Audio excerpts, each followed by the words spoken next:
বন্ধুরা, এভাবেই বানানো হলো চিংড়ি মাছের কচুর শাক রান্না।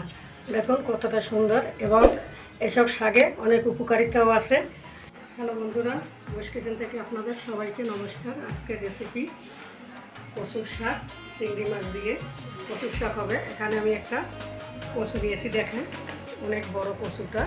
আমি এখন এই শাকটা দিব এবং এই যে গোড়ার কচুগুলো রেখে দেবো পরে তরকারির জন্যে। এখন আমি শাক এবং চিংড়ি মাছ কেটে নেব। বন্ধুরা, এভাবে আমি শাক কেটে ধুয়ে এনেছি এবং চিংড়ি মাছগুলো কেটে ধুয়ে নিয়েছি। এখন আমি এই শাকগুলো একটু ভাপ দিয়ে, এখানে আমি অল্প একটু জল দিয়েছি এবং জলটা গরম করে নিয়েছি। এর মধ্যে আমি কচুর শাকগুলো দিয়ে ভাপ করে নেব এবং ঢেকে নেব। এদিকে আমি চিংড়ি মাছে হলুদ ও লবণ দিয়ে মেখে নেব।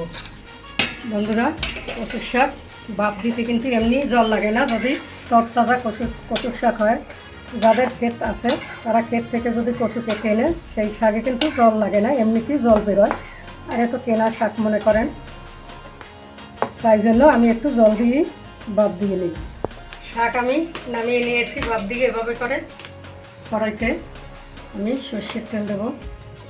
তেল গরম হয়েছে, আমি প্রথমে চিংড়ি মাছগুলো ভেজে নেব।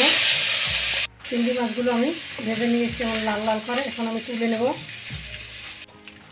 তেল গরম হয়েছে, এখন আমি দিয়ে দেবো এখানে পেঁয়াজ রসুন কুচি এবং কাঁচামরিচ চেরা ভেজে নেব। আমি যে হলুদ লবণ কচুর শাকে দেবো সেই হলুদ লবণ পেঁয়াজের সাথেই ভেজে নেব। এখানে আমি হলুদ দিয়েছি সামান্য এবং পরিমাণ মতন লবণ দেবো। এরপরে আমি লাল লাল করে ভেজে নিয়েছি। এখন আমি শাকগুলো দিয়ে দেব। এরপরে আমি ভাজা চিংড়ি মাছগুলো দিয়ে দেব। এখন আর কিছু এতে দেবো না, এভাবে করে নাড়াচাড়া করেই আমি রেঁধে নেব। প্রায় হয়ে আসছে, এখন আমি দিয়ে দেবো একটু চিনি। তবে এই শাকে প্রচুর পরিমাণে ভিটামিন আয়রনও আছে। এসব শাক খেলে কিন্তু শরীরের পক্ষে খুবই উপকারী হয়। এতে কিন্তু অনেকটাই আয়রন ভিটামিন পাওয়া যায়। এখন আমি কচুর শাক নামিয়ে নেব। বন্ধুরা, এভাবেই বানানো হলো চিংড়ি মাছের কচুর শাক রান্না।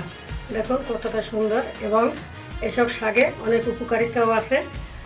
এভাবে আপনারাও বাড়িতে বানিয়ে দেখবেন এবং আমাদের পাশে থাকবেন। চ্যানেলটিকে সাবস্ক্রাইব করবেন, লাইক কমেন্ট শেয়ার করবেন। নমস্কার।